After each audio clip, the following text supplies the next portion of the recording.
This week, Shane and I are joined by Brendan to discuss Pedro Almodovar's first film in the English language, starring Tilda Swinton and Julianne Moore. It's The Room Next Door. This is Boy Party.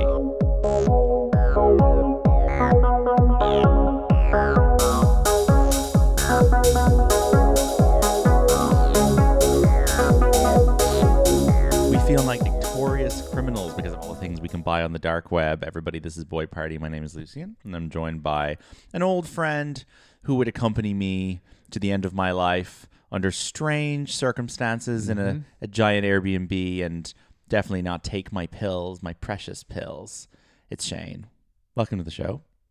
I would not take your pills. Your pills are suicide pills. Why would I take your suicide pills? I mean, confiscate them. There's obviously a moment in this film where Julianne Moore has the opportunity to pretend the pills were missing. You know, she finds the envelope, and I think there's a moment of her considering, will I just disappear these and hope that Tilda doesn't think too hard about it? And she ultimately does decide to give them to her, which I think is the right and honest thing to do. We are going to be joined in a few moments by our good friend Brendan, who is going to be here to discuss all things Almodovar, Tilda Swinton, and Julianne Moore with us after catching this brand new film. But firstly, Shane and I are going to have a quick chat about it. I think this is a film I was really pleasantly surprised by, one of my favorite films of the year. Wasn't expecting that at all. You might hear some Halloween fireworks going off in the background. There's a bit of fun context. But this film is effectively about two old friends who reconnect. Julianne Moore's character is an author. She finds out that her friend, who's a war photographer, played by Tilda Swinton, has terminal cervical cancer. And Tilda Swinton is clearly going through a lot of suffering with a lot of treatment. She ultimately does ask Julianne Moore to accompany her on, I suppose, a suicide mission to be euthanized, sort of euthanize herself at a remote Airbnb location upstate. And they basically spend a few weeks together in this house. Sort of Julianne Moore constantly living with the tension of when is Tilda going to take these dark web suicide pills and when am I going to find her dead in her bed? And the film sort of finds ways to operate with great humor and sort of silliness, I guess, within the tension of this and within this very morbid situation. But I think you enjoyed it a lot as well. I really did. Once I kind of cracked what was going on, I was like, oh, this is really charming and quite insightful, even though it is pretty simple. Like nothing, the dialogue isn't overly fancy. It's pretty straightforward. They're quite literal in what they're talking about. They're not going into any great depths. Yeah, I mean, some of the dialogue is a bit stilted, and you can tell is written by a non-native English speaker. Yeah. But there is, I think, a degree to which only a kind of a Spanish filmmaker who operates normally at a degree of very high camp and silliness can make a film that is this that treats death and dying with this little seriousness, which is something I'm a big fan of. Yeah, I think there is a risk sometimes when you kind of simplify things either through kind of this language barrier, the way it was conceived, or kind of through the Wes Anderson thing where the Darjeeling Limited kind of loses its effect because it's so flat and that simple. That film is too po-faced, or not po-faced. It's too dry with its depiction of these very dark themes. Incredibly warm. Yeah, exactly. And these two women are interacting in such an interesting human way, and the reactions of the Julianne Moore character, and I think her performance in this is terrific, and it's my favorite of the two. We'll talk about the two of them in a little bit with Brendan, but I think that the Julianne Moore character is reacting in such a natural and real way to all of the really weird things that Tilda Swinton is asking of her. Yeah, because ultimately this isn't someone she has a relationship with. This is someone she was friends with, and she's had 15, to reconnect 20 with her years after many years. Yeah, and there's a lack of a relationship there to say no. Yeah, because you're doing it out of politeness. Yeah, exactly. They're just distant enough that she feels like she has to say yes out of politeness to all of these. But she does. I mean, she resists the request for a while to go and help her to kill herself, but she does eventually give in, and you do wonder if they were slightly more deeply close friends. She'd be like, absolutely not. Yeah, she'd be like, I'm going to actually physically prevent you from doing this. Yeah. But ultimately, the film, I think, is the film supports Tilda's character's autonomy to do this. It supports Julianne's decision to help her. The film ends with this very Almodovar choice to show us the police interrogation of Julianne Moore's character after Tilda Swinton's character has died, which I feel like is something no American filmmaker would ever bother to show because it has no bearing on the dramatic impact of the end of the film. Her beautiful, poignant death, and then the way that her daughter shows up and reacts to it, which we'll also discuss, is the dramatic resolution of the film. Having the legal police element in there is really just kind of for fun and out of curiosity, and that's something that I really loved and thought was such a fun, curious element. Yeah, and it's not in there just as a kind of someone who can't leave things up to the imagination. Like it serves a purpose. And exactly. It's not just ticking boxes because no, what will people think? Yeah, and I think, but it's also the film all kind of hammering in for the last time that like this is a very reasonable thing that this woman wanted to do and had autonomy to do herself as she was dying. She got someone to help her with it because she needed someone there with her. That's fine. It was a nice favor her friend did, and now we're all going to respect that and move on. Yeah. And the police try and this stupid conservative religious cop tries to incriminate her, and it's like, yeah, go fuck yourself. Like we're gonna move along and let her have done this and let her move on with her life, because it ends up being a really nice, peaceful death for Tilda Swinton, which you wouldn't get because it's a kind of a weird, almost victimless crime in a sense where like nobody's being hurt and no one's going to complain as long as no one says anything. Yeah. I mean, the state is the only thing that can decide that this is going to cause an issue. Someone who's going to die anyway, choosing to die a little bit quicker and painlessly in a nice location with their friend is literally the hardest crime ever to get mad about. And you could make arguments about whether suicide in general should be considered a crime, but certainly assisted dying, I think most reasonable people I know would agree should not be, and is in this film depicted in a very positive and peaceful and appealing way. And the two women get this time together where they're watching old films. They're talking about James Joyce, and it's really lovely. I had a thought after watching this about we do not get many films about women over the age of 60, not even really 50, but over the age of 60. Except ones where the joke is we're old and we're old and crazy. We're hyper sexed up. It's 80 for Brady. Yeah, these Jane Fonda, Diane Keaton type things. I looked through the last 5 years. The only other film released by a major distributor with two women over 60 playing real characters that wasn't that wasn't making a fool out of them that I could find was the movie Naiad from last year. Okay. The swimming drama with Annette Bening and Jodie Foster. 2 Oscar nominations for that film. Otherwise, there are none. No one makes films in America in the Hollywood system about with multiple women over 60 playing serious people in a serious setting. And I think that it's unfortunate that there's not more films like this, and that a European director has to kind of come in and do it. But this is a great showcase for these two actresses. I think that the two of them, to be fair, get a lot of stuff made. I mean, Julianne Moore was in May December last year with Natalie Portman, which was a great female-led movie. Tilda Swinton has been in the Joanna Hogg films and lots of stuff where she's in a major role. So I do think these two actresses get stuff like this made. But it is interesting to me that when a film like this about women of this age gets made, it connects with me. It connected with me so much that I was like, I'd love to watch a lot more films about this specific demographic. Yeah. But any other thoughts from you on this? No, I'd never seen an Almodovar. I mean, I've seen like film before. 2 or 3. Yeah. Most. But like, I found the first kind of half of this, like, it has a lot of. The thing I can compare it to is like an American pharmaceuticals television ad with the way the women are kind of interacting, where one is sick, one isn't. They're sitting on a bench in a nice little garden, and they're like, this man was very good at sex, wasn't he? Yes, yes. And they both go, oh, he sure was. There's a lot of weird flashbacks. There's a lot of weird that don't flashbacks really work. at the start, and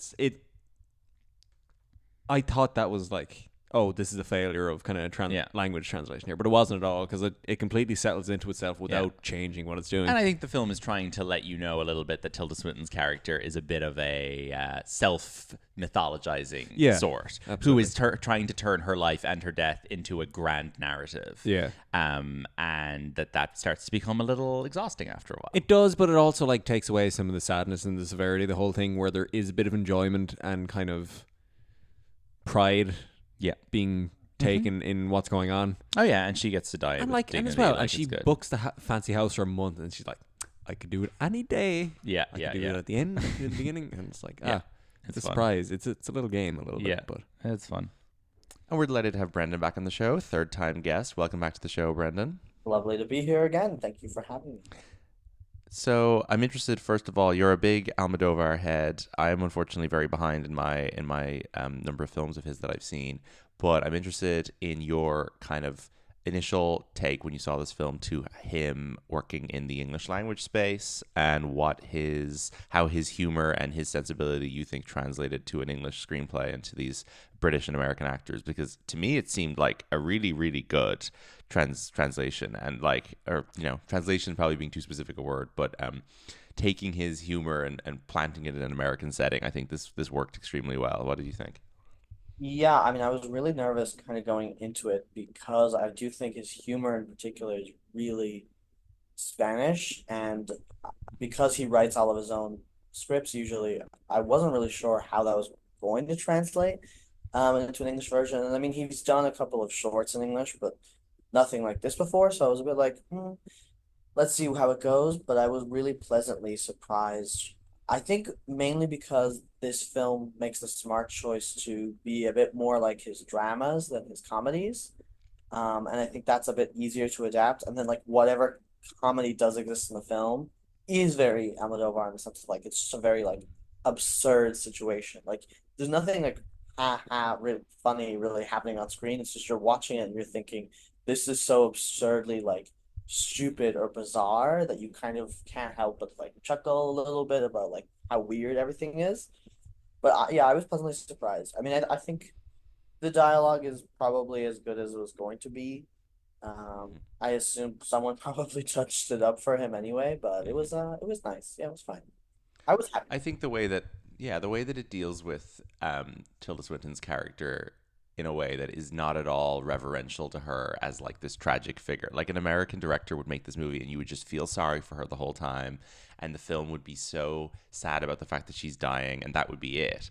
I feel like Almodovar is like, well, she's actually kind of annoying, and she's trying to make a big song and dance out of the fact that she's dying. She's looking for attention. She's trying to, put her name in the history books with this big grand death. And then also, just the film isn't scared of her dying. It's not sentimental about it. It's completely practical about it, I think, and forces Julianne Moore's character to become more practical in how she thinks about it. And then ultimately she has like a very nice peaceful death, and everything that happens after it frames it that way, which is something that I always really like. And you don't get enough American films that are like not scared of the concept of dying the way that this is. I think maybe a European filmmaker is needed for that.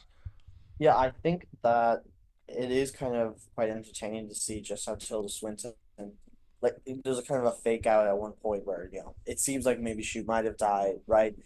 Mm-hmm. And Julianne Moore's character does react appropriately to that situation, and that she's like, Yeah. "What is wrong with you? You cannot do that." Yeah.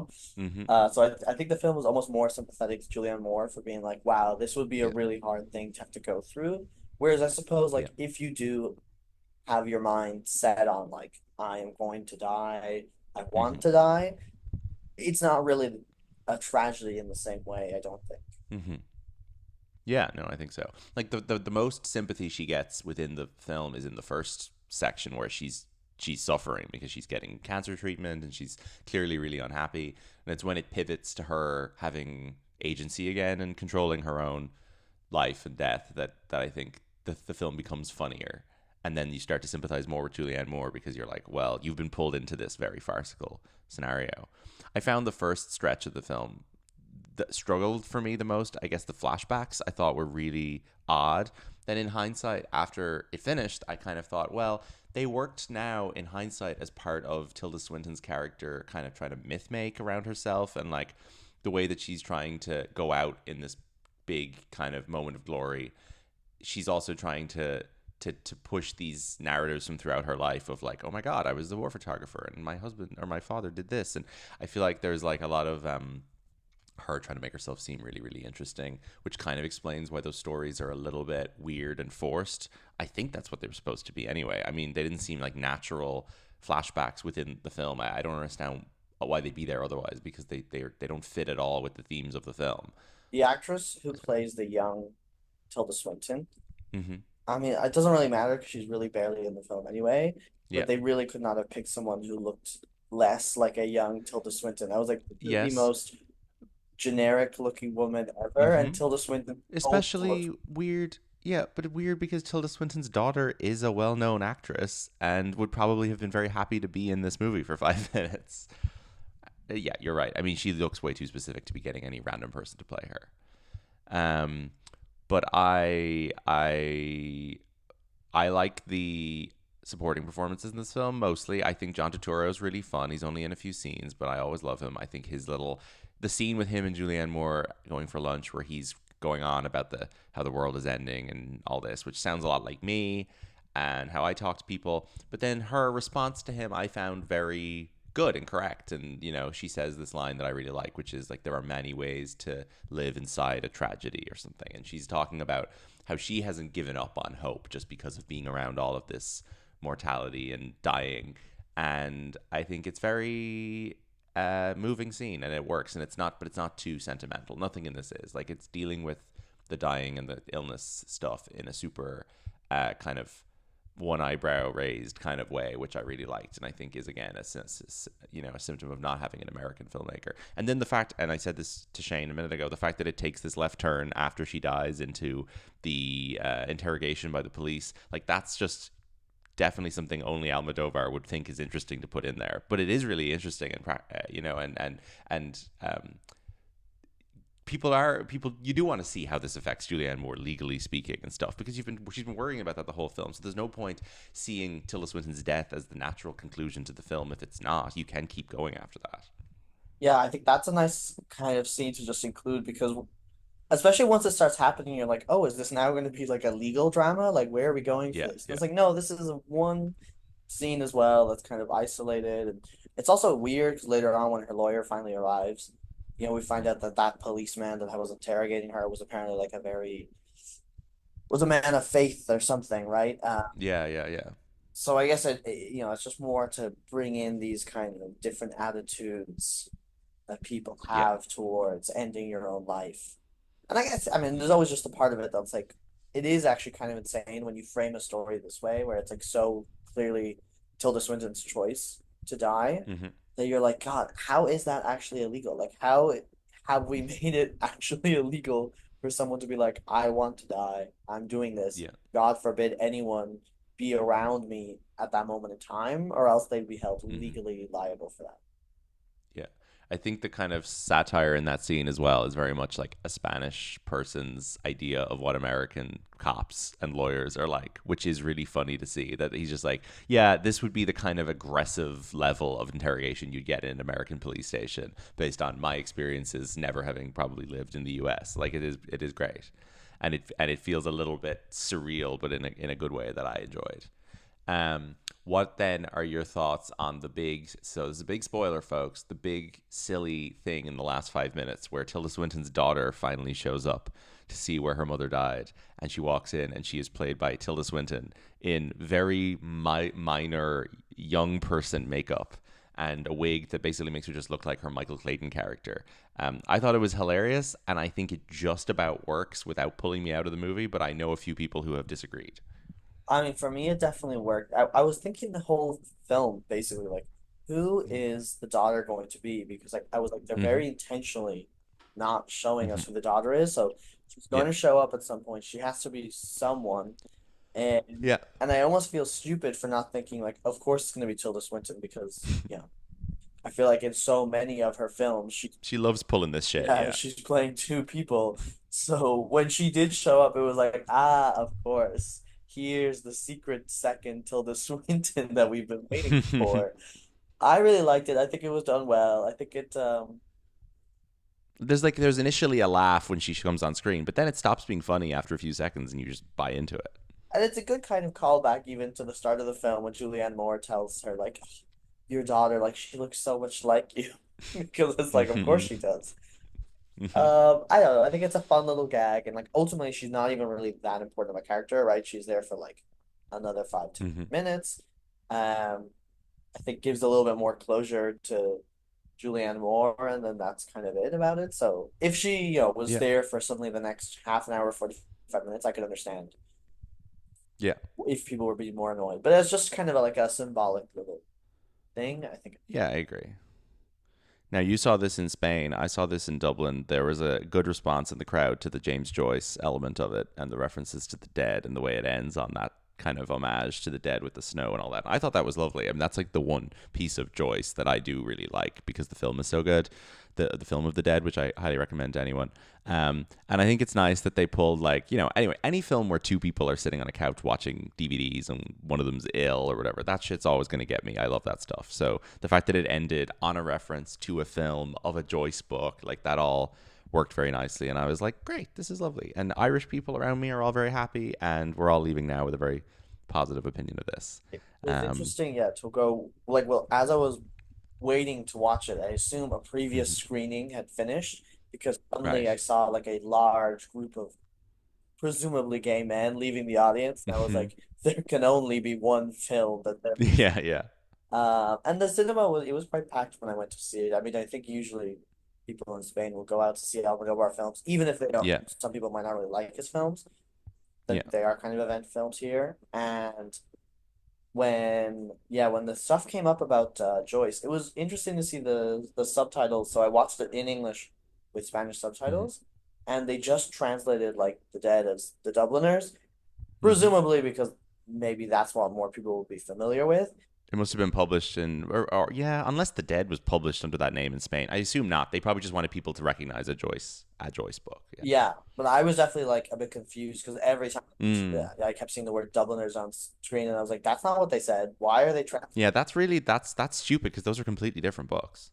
I think Like they're it's very part of the different anthology or tonally. something Like like that, right? I might be a bit ignorant, but maybe I don't know, but that yeah, okay, interesting. Well, the like if you went looking for Dubliners, I don't think The Dead would come up in terms of it being a film. But anyway, it just seems the particularly this stupid when suddenly you see a DVD screen that says "The Dead" yeah, yeah, and yeah. on the subtitles it says "The Dubliners," and you're That's so stupid. Yeah, exactly. Who do they make us for fools? Like, I feel like this movie has like barely registered in outside. You know, maybe in Spain there was big crowds going to see it. I feel like this has come out to very little fanfare, both here and in the U.S. And it's unfortunate. I think it's like it's one of the best films I've seen this year, and I really want people to watch it because I think got great it's got great ideas and it's got great performances and it's a great filmmaker working in a new area. So it's like very annoying to me that I feel like it's going to get no real attention for the rest of the sort of quote unquote award season. Both actresses have been submitted to the Oscars for Best Lead, which is an interesting choice that will almost guarantee they will cancel each other out. Last year we had. Did you see May December last year? I did, yeah. Yeah, so in that case, they submitted Natalie Portman for lead and Julianne for supporting, which I guess is like fairly accurate. I would say there's a case to be made that in this movie you could have probably submitted Julianne for lead and Tilda for supporting. I think that the film takes place through Julianne's perspective, and she's probably in just like slightly more scenes just by virtue of she goes off and does stuff on her own with John Turturro while Tilda Swinton is at home. But then Tilda Swinton is probably maybe because of her playing the second character, maybe she does actually have more presence in the movie. I don't know. I mean, this is a classic boy party. Both of their names Yeah, do appear on the screen at the same time. yeah. And then at the end, so at the start, it's Tilda Swinton, Julianne Moore at the same time, but Tilda comes first, which is interesting because that's not alphabetically correct. And they're both Oscar winners. Tilda's is a supporting Oscar. Julianne's is a lead Oscar. I don't know by what metric you decide that Tilda is the bigger name in this movie, but sure. And then at the end of the movie, they come up as Tilda Swinton, ampersand, Julianne Moore, which is a funny one. You never see actors with an ampersand. Um, the poster's great. It's got the faces like lying facing upwards, which I really like, and then just an absolute clusterfuck of text, big serif font, really nice. But yeah, I think it's being marketed well as like both of them, and no one's like, oh, the new Tilda Swinton movie's out. I think it's a nice like 2 stars. And as I said to Shane, the last time, and like the only time in the last 5 years I can think of a movie with two actresses over 60, a big film, where the premise isn't based on like old ladies looking for romance, was Naiad with Annette Bening and Jodie Foster, the swimming movie. because otherwise this never happens. Nobody makes films about women of this generation just living their lives, and it's unfortunate. So Almodovar is needed to do this, I think. Yeah, I mean, I'm really glad he made the film, but he's already talked about in interviews how his next film is going to be in Spanish. Personally, I'm Mm-hmm. kind of happy about that because while I really enjoyed this, I don't want Mm-hmm. him to do like just a huge pivot now to American films. Yeah. And I don't think he would be that successful doing that anyway. And even here, yeah, even here in Spain, I do think compared to his other films, I think this received a little bit less fanfare just because it is in English. So it's like this is a really weird spot because it's like Almodovar obviously is a very well-known film director, Yeah. but I feel like the people who would like his films who speak English are gonna like Yeah. them anyway if they're in Spanish. And then the Exactly. Spanish people who want to go watch his films want to watch a film in Spanish. They don't really Yeah. have much interest in watching an Americanized version of it, I guess. Yeah. Like there are foreign language directors. I would say mostly the Korean kind of pair of Bong Joon-ho and Park Chan-wook, who, if they work in English, they pull in a whole new group of kind of normie film people who want to see like a cool thriller and all this, right? Whereas I feel like everyone who likes Almodovar in the English-speaking world is willing to watch a film with subtitles. Like, he's not exactly making movies for people who are scared of foreign films. So there isn't really a need from a commercial perspective for him to start working in English. Now, personally, the thing I want is I just want great directors with interesting perspectives to work with actors that I love, like these guys in this movie, you know? So for me, it's such a nice novelty to see Tilda and Julianne and John Turturro speaking the dialogue of a great writer-director. So it's like, whereas, I'm happy for him to make movies in Spain, but realistically, I'm not going to know any of those actors except for like Antonio Banderas and Penelope Cruz. So it's like it's a kind of a bummer to me to think he'll never do this again because this worked so well for me.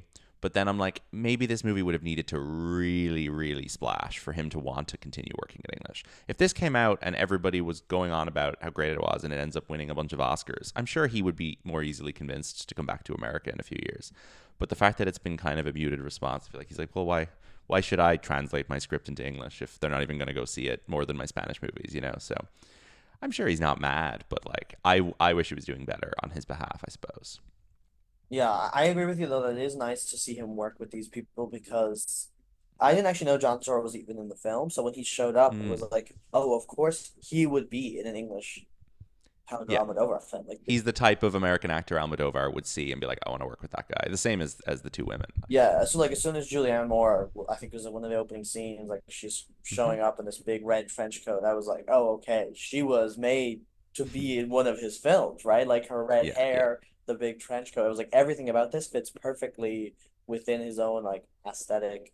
And as well, the Tilda Swinton, Julianne Moore, they're both actresses who are a little bit weird, I guess, or typically play Mm-hmm. these kind of like weirder roles. So it was really Yeah, quite fitting. And I mean, I know he's worked with Tilda Swinton before. Maybe that's why she gets the first title card, is just because maybe. I think he actually cast her first and they Right. discussed who should be Julianne Moore's character. And then both of them were like in agreement, like, oh, it should be Julianne Moore. So maybe that's Okay, interesting. I'm wondering who else they might have considered for this role.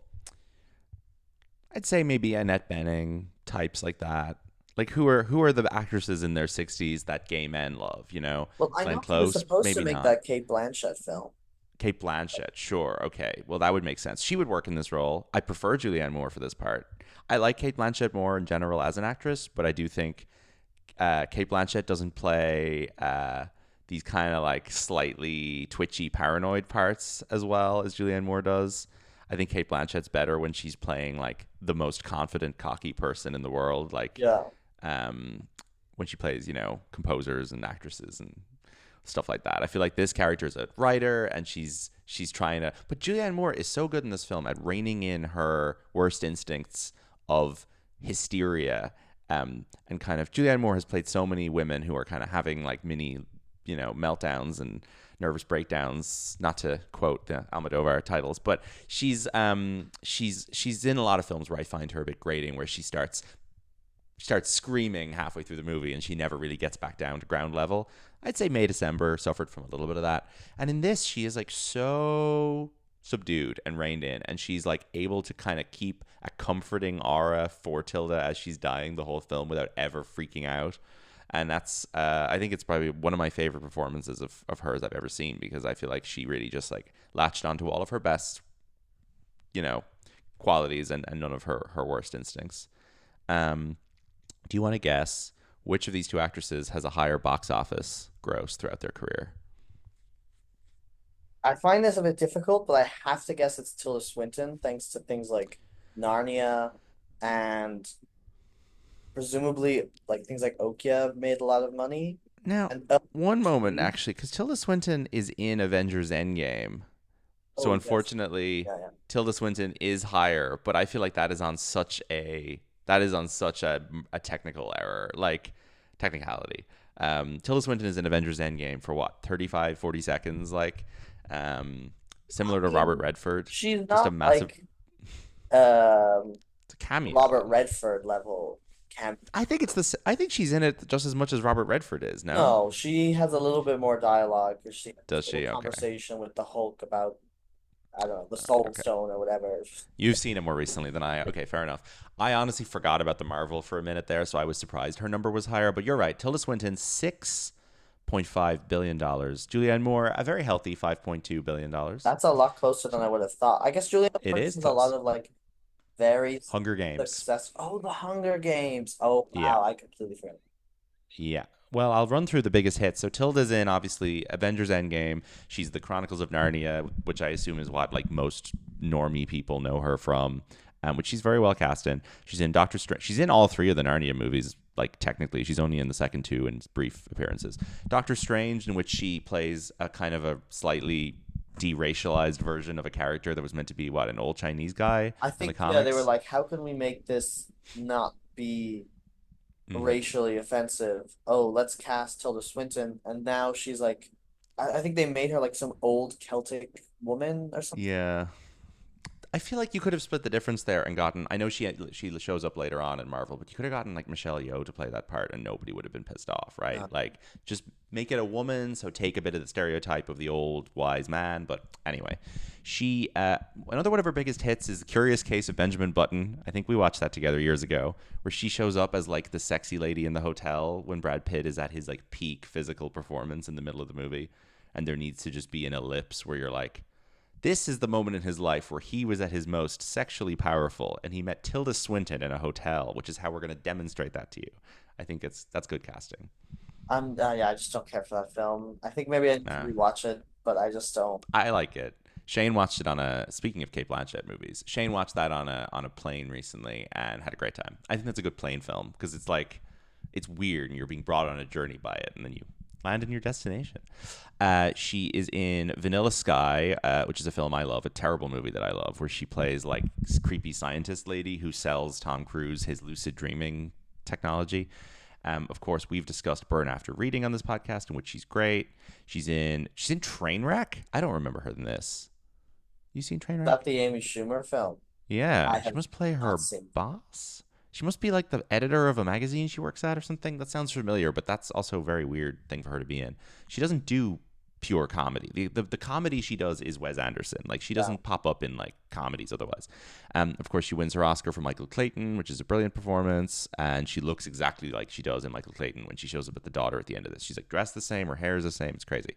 Snowpiercer, speaking of Bong Joon-ho, then she's in a bunch of Wes Anderson movies, of course, Moonrise Kingdom, Hail Caesar, Isle of Dogs, Asteroid City, French Dispatch, and then she's in shit like The Beach and Adaptation, where she plays kind of like, scary cult woman that you run into. And then my favorite leading role of hers in the last couple of years was in George Miller's 3,000 Years of Longing with Idris Elba. Did you ever see this movie? I did, yeah, I really liked it.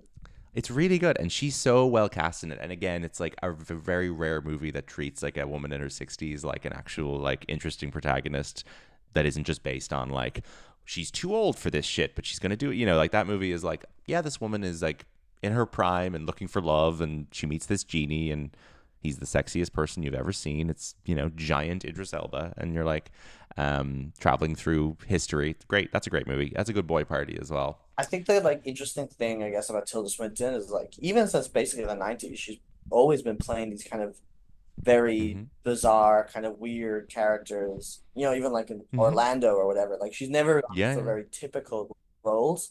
So I guess as she goes into older age, I can see why a lot of directors would want to work with her and Yeah. have an idea of like something they could do with her that is like beyond what you said earlier, of these kind of like, Mm-hmm. oh, we're just two old women looking for the loves of Yeah, our yeah. lives or having Yeah. sex. Isn't that crazy? Whoa. Mm-hmm. Like she's the only people she looks like are like David Bowie and Andy Warhol. Like those are the people you're comparing her to. Yeah. So there are many roles I can imagine a director coming up with for Tilda Swinton, where if Tilda Swinton says no, you've got to just scrap the idea and move on. Like it's not as if you could probably stretch to Kate Blanchett for a lot of her parts just because she's kind of icy and blonde and just people will kind of buy Kate Blanchett doing a lot of stuff, but she's a completely different type of actor. I mean, Tilda Swinton has this like alien quality to her that is really hard to find, which is amazing. But excuse me. It's funny then when she shows up in stuff like the Souvenir movies and she's playing like the mother, the nice mother. You're like, "Oh, okay. You're not the subject of fascination here at all. Your daughter is, and her daughter is really good in those movies." It's funny to me that like she's just playing like the nice mother in those films. She doesn't actually have much of a role. And I'm like, I don't think you'll ever settle into this, Tilda Swinton. Like you're never gonna just play the nice mother in movies. So you're getting it over with now when your actual daughter is the star, because otherwise you're just gonna keep playing like weird characters for the rest of your career, I guess. But then, like, I almost feel like was that intentional? Because then later you get the Eternal Daughter, which is like I guess Mm-hmm. kind of spiritual sequel to the Souvenir Yeah. films, where she Yeah. is playing the daughter and the mother, and you're like, oh, Yes. okay. Now this all just feels like it was set up for this, which I mean, in my opinion, I think the Eternal Daughter is better than both of the Souvenir films. Oh, I didn't like it as much, but it was good. It was good. You disagree. She's also the other movie where she plays multiple roles is Suspiria, where she plays like the dance teacher lady who Dakota Johnson is training under, and then she also plays this like 85-year-old man. That movie did the fun marketing thing where they like pretended that the old man was a real actor for a while. They were like, "Oh, and Dirk Vonnie something was in this movie, this German guy," and everyone was like, "We don't know who this is. Wait, is that Tilda Swinton in loads of makeup?" And I thought that was nuts. Anyway, Julianne Moore, meanwhile, total box office number there hovering around 5 billion. We got the Hunger Games sequel. She's only in the last two, though. She's only in half of them. Yeah. She's in Jurassic Park 2. That helps. She's in Kingsman: The Golden Circle, a terrible film. She's in loads of shit in the like 90s and 2000s that people like. The Fugitive, Hannibal, 9 Months, The Forgotten. She's in Nonstop, Crazy Stupid Love in the 2010s. She's of course in Your Beloved The Hours.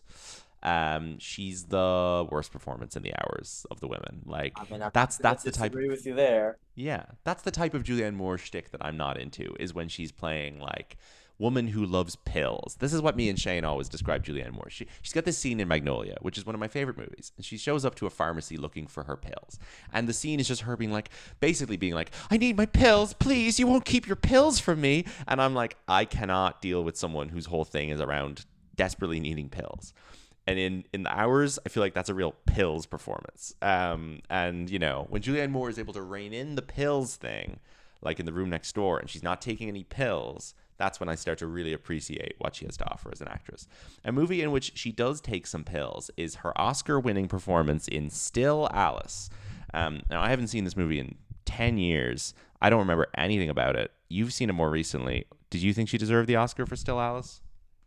I mean, I really liked it. I do think it's one of those performances that's really hard to judge in the sense of like when I compare it, for example, to her role in The Room Next Door, it's like I actually do Yes. prefer her in The Room Next Door, just because Still Alice probably has a more emotionally manipulative script where it's like I feel like I'm being forced to cry at this. Like there's no Yeah. way for me to I watch think this. that's the bad version of this movie. It's dealing with dying and illness in a really, really kind of mawkish way. I don't know. But like I'm not mad that she won it for that. I think she did a great job. But I think the issues there are less with her and more just like the way the Yeah. film is made is to make me cry at someone having dementia and Sure. I don't know how much I like that, or Alzheimer's. Yeah. I can't remember if it's Alzheimer's or dementia though. It's one or the other. But there's a fun cast in that movie. What, Alec Baldwin is the husband, Kristen Stewart's the daughter. Very 2014, 2015 kind of casting. Now, she won the Oscar that year. Her competition was Marion Cotillard in 2 Days, One Night, which I've never seen. Felicity Jones in The Theory of Everything, rubbish. Absolutely. Rosamund Pike in Gone Girl, the obvious best choice. And Reese Witherspoon in Wild. What are your thoughts? I don't. Well, I mean, definitely they were not going to give another Oscar to Reese Witherspoon, nor should they, in my opinion. No, nor should they. And it's like I do prefer Rosamund Pike's performance, but do I really want Rosamund Pike to have an Oscar over Julianne Moore? Not really. No, but Julianne Moore would have won again, like, within a few years. That's the thing. Rosamund Pike will never get a role as good as Gone Girl again. She's not a good enough actress that she'll be getting another Oscar. Like, Gone Girl was kind of the one perfect part for her, and I think that is the best performance by any actress that year. And Julianne Moore, if she hadn't won for this, they would have given it to her like 2 years later. For I don't know for what exactly, but like Julianne Moore does an Oscar bait performance every year, basically. And like May December would have been a worthy winner. And, you know, The Room Next Door could be a worthy winner. Like I don't know. I feel like that wasn't her one shot. Whereas I feel kind of bad for Rosamund Pike, where I'm like, you're not going to get an Oscar. Sorry, like Julianne Moore was in Gloria Bell in 2018, which is like John Turturro is her partner in that as well. That's like a perfect Oscar bait, like big middle-aged woman meltdown performance. But do you think that Rosamund Pike's career would be any different if she had won the Oscar? That's a really good question. No, probably not. Probably not. It would be nice for her and for that movie to have won the Oscar symbolically because it's a good performance, it's a good film. No, I think you're right. I think that Rosamund Pike's reputation grew enormously after Gone Girl, and I think you probably ask like random man on street, they might very well think she did win an Oscar for Gone Girl. It's the type of performance that people go on about so much about how much they love it that I feel like there probably is a perception that it won awards even when it didn't. So I don't think it would make a big difference. She might be getting paid more behind the scenes for showing up in crap like Saltburn, but I don't think it would actually be affecting her public-facing career. I do need to mention another Julianne Moore film, very important to us. That is, of course, Don John, in which she plays one of Don John's lady friends. This is very, like, there's a weird streak for Julianne Moore as well, where on 30 Rock, so again, Alec Baldwin, she has the same couple of men that she's always opposite. In 30 Rock, she's in like 2 or 3 seasons of 30 Rock as Alec Baldwin's girlfriend, and she's doing like a really thick Boston accent in it, and she's like, come on, Jack, and she's playing this like shrill Boston Irish woman, and he's like, my lovely woman with your red hair, and it's all this weird like Irishy shit she's doing. Like, her name is Julianne Moore, but I don't know how like directly Irish she actually is. But she does that in Don John as well a little bit, I feel like, where she's playing this kind of like, yeah, like Bronx woman. And it's like, well, this is such an interesting person in the film who has the least ridiculous accent. Yes, exactly. The neutralizing force. It's like everyone else yes. is so ridiculous. It's like, oh, we're being brought back down to reality. And she has, of course, the iconic exactly. line where she goes up to Joseph Gordon-Levitt and says, sorry, are you watching 2 people fucking on your phone? Brilliant. Beautiful.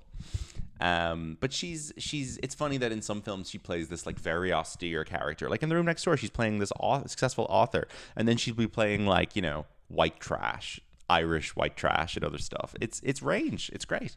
A couple other things she's in I want to quickly mention. Obviously, Big Lebowski, Children of Men she's in, Boogie Nights. She's in the Psycho remake.